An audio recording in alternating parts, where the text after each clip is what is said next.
Buenos días, tardes o noches. El día de hoy retomaremos la materia de mecánica de suelos con el tema tipos de estructura. Y cuando hablamos de estructura nos referimos a la estructura de un suelo. Y para poder empezar a hablar de estructura tenemos que regresar a su proceso de formación. Sabemos que todos los suelos están comprendidos en dos categorías principales: los suelos minerales y los suelos orgánicos. Los suelos minerales provienen de una roca madre denominada materia de partida. Se forman con el tiempo al quebrarse el material de partida por diversos procesos físicos, químicos y biológicos, ocasionados por el clima, el drenaje, la lixiviación, la erosión, la vegetación y los organismos vivos. Esto se denomina meteorización. Por ejemplo, las altas temperaturas del suelo rompen las piedras en fragmentos menores mediante el calentamiento y enfriamiento.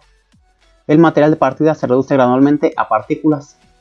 Las superficies mayores entran en contacto con el agua y cambian la composición química de los minerales presentes. Las sustancias químicas solubles son arrastradas o se lixivian hacia las capas más profundas del suelo, mientras los elementos menos solubles permanecen en las capas superiores del suelo. Continúa el proceso de meteorización y con el tiempo se forman suelos minerales. Por otra parte, los suelos orgánicos provienen de materia orgánica. Se forman mediante la acumulación y la descomposición gradual de materiales vegetales y animales. Por regla general, se dice que un suelo es orgánico si más de la mitad de los 80 centímetros superiores del suelo son orgánicos o se encuentra materia orgánica de cualquier espesor directamente sobre la roca madre. Dentro de los suelos orgánicos tendremos los suelos turbosos, que se forman en lugares escasamente drenados, como valles fluviales y zonas costeras que suelen estar bajo el agua, y en que la descomposición de la materia orgánica vegetal es muy lenta o incluso se detiene. Las capas de materia orgánica que se forman con la vegetación comienzan a acumularse una tras otra sobre el suelo mineral y pueden alcanzar un espesor de varios metros. Los suelos turbosos, formados aproximadamente por un 80% de materia orgánica parcialmente descompuesta, tienen un contenido de agua muy elevado y son muy permeables. Por otra parte, algunos suelos minerales se forman de un material de partida que se fragmenta en pequeñas partículas en el mismo lugar por efecto de la meteorización. A esto se conoce como suelos residuales. Otros suelos minerales se forman a partir de pequeñas partículas provenientes de suelos minerales que se formaron en otro lugar, recorriendo algunas distancias, sedimentándose en el proceso. A estos se les conoce como suelos sedimentarios. Los suelos residuales se encuentran por lo general en las colinas y se extienden hasta sus alrededores, a lo largo de los límites de los valles. Los suelos residuales no suelen encontrarse en amplias superficies llanas, sino en zonas ya suavemente inclinadas o bastante escarpadas. La presencia de roca sólida o de material rocoso parcialmente descompuesto debajo del subsuelo indica que el suelo residual se formó en el lugar. Las partículas que componen los suelos sedimentarios, por otra parte, pueden haber sido transportadas por el viento o por el agua. Si las partículas han sido transportadas por el viento, el suelo se forma a partir del loess, que suele ser la mejor capa vegetal agrícola que arrastra el viento desde otras zonas. Se encuentran con frecuencia en terrenos de topografía fuertemente ondulada o colinada. Por lo regular, el loess es bastante fértil y contiene una buena cantidad de materia orgánica hasta grandes profundidades. Si las partículas del suelo han sido transportadas por el agua, el suelo se forma a partir del aluvión, y el suelo sedimentario que se produce es un suelo aluvial. Los suelos pueden ser transportados por aguas en movimiento como la lluvia, la de los ríos o de las marismas. La sedimentación puede ocurrir en aguas acumuladas como en los lagos, los pantanos o el mar. El agua puede ser dulce o salina. Ahora, con este preámbulo podemos retomar el esquema donde dividimos el suelo en materia orgánica, la parte del suelo, el subsuelo y el material parental, así como los tipos de estructuras que eran los suelos arenosos, suelos calizos, suelos humíferos, suelos arcillosos, suelos pedregosos y suelos mixtos. Ahora empezaremos a ver cada una de las partes de la estructura del suelo. La primera será la materia orgánica.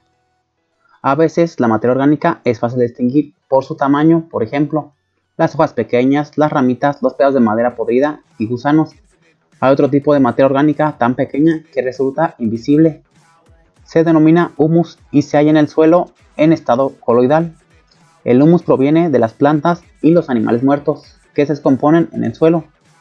No puede verse como los minerales, pero se sabe que está en el suelo por su color. El humus hace que el suelo parezca más oscuro que de costumbre, incluso negro.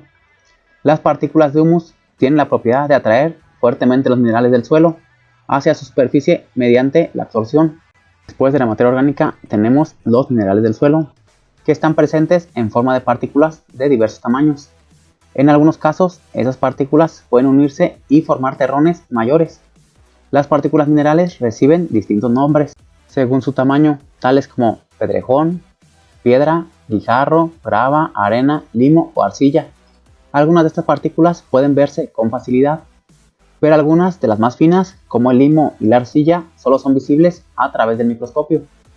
Las partículas de suelo más finas, denominadas arcilla coloidal, son invisibles. Las partículas de arcilla coloidal también tienen la propiedad de atraer fuertemente los minerales del suelo a su superficie mediante la absorción. Otro factor a considerar es el agua del suelo, que puede existir en dos formas, como agua libre o como agua ligada. El agua libre se encuentra en la porosidad del suelo y el agua ligada se halla unida a las partículas del suelo como una película, conocida como agua de cohesión, o puede ser absorbida por la superficie de las partículas del suelo y conocerse como agua de adhesión. Un factor más a considerar es el aire del suelo. Los suelos también contienen una proporción de aire en los espacios libres que existen entre las partículas y entre los terrones o agregados del suelo. También se encuentran en las fisuras y cavidades que originan la actividad de organismos vivos tales como gusanos, termitas, hormigones, roedores y raíces de las plantas. De acuerdo con el elemento que predomine en el suelo, podemos clasificarlos de la siguiente manera. Los primeros son la grava y arena. De las partículas que componen el suelo, las que pueden ser más fáciles de reconocer son la grava y la arena, que aparecen como fracciones de rocas visibles sin coherencia. Si tomamos en la mano un poco de arena seca, esta se desliza entre los dedos como el agua, porque la arena es un material estable. Los suelos arenosos son fáciles de trabajar y no se adhieren a las herramientas.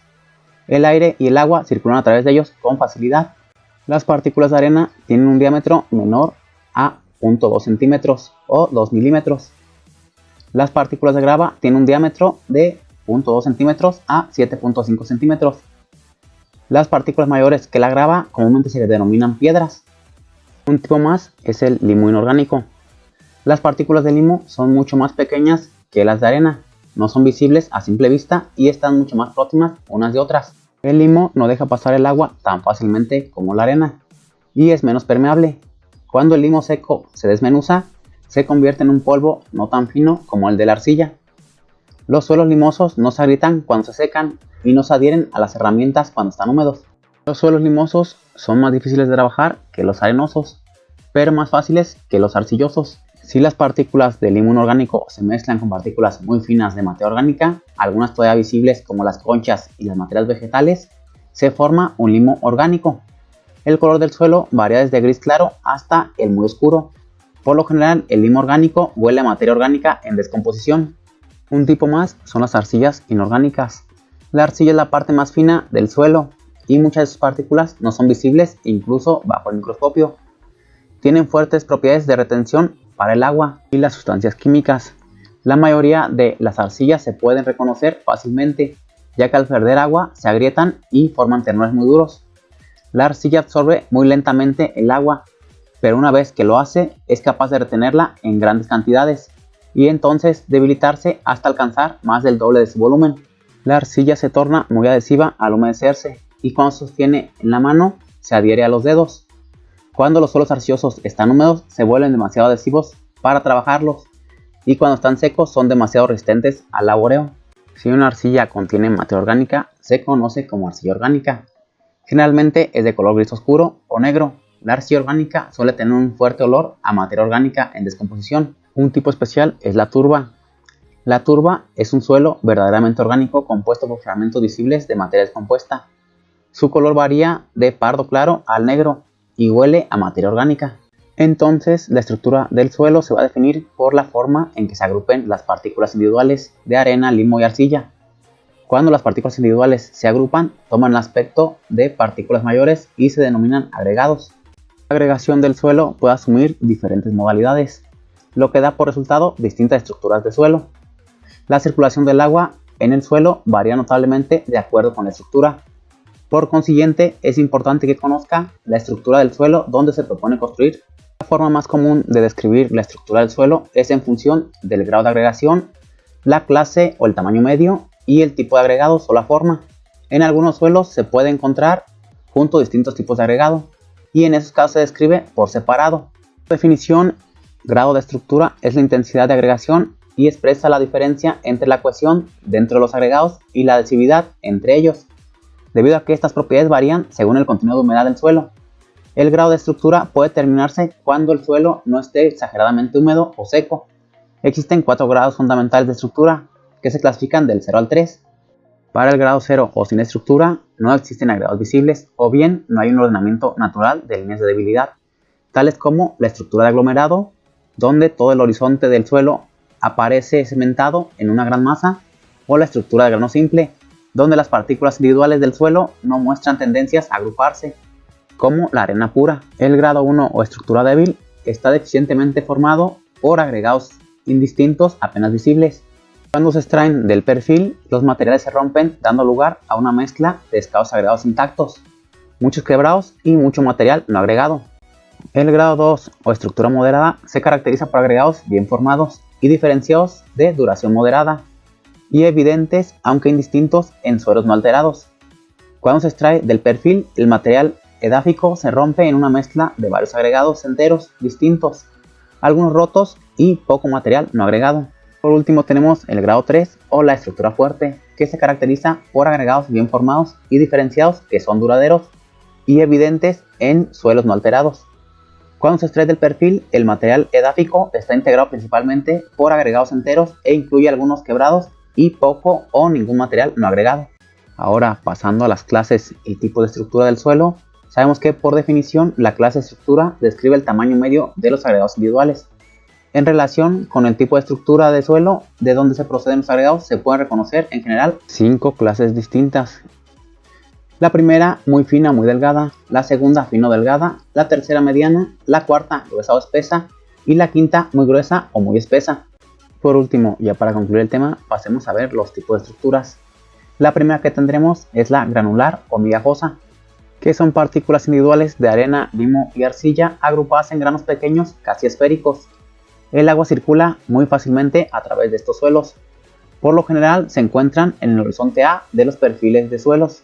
La segunda estructura a estudiar son en bloques o bloques subangulares, que son partículas de suelo que se agrupan en bloques casi cuadrados o angulares, con los bordes más o menos pronunciados. Los bloques relativamente grandes indican que el suelo resiste la penetración y el movimiento del agua. Suelen encontrarse en el horizonte B cuando hay acumulación de arcilla. La tercera estructura son las prismáticas y columnares, que son partículas de suelo que han formado columnas o pilares verticales, separados por fisuras verticales diminutas, pero definidas. El agua circula con mayor dificultad y el drenaje es deficiente. Normalmente se encuentran en el horizonte B cuando hay acumulación de arcilla. Y por último tenemos la estructura laminar, que se compone de partículas de suelo agregadas en láminas o capas finas que se acumulan horizontalmente una sobre otra. A menudo las láminas se traslapan, lo que dificulta notablemente la circulación del agua. Esta estructura se encuentra casi siempre en los suelos boscosos, en parte del horizonte A, y en los suelos formados por capas de arcilla. Y es con este último dato que concluimos este tema. Nos vemos en la siguiente clase. Hasta la próxima.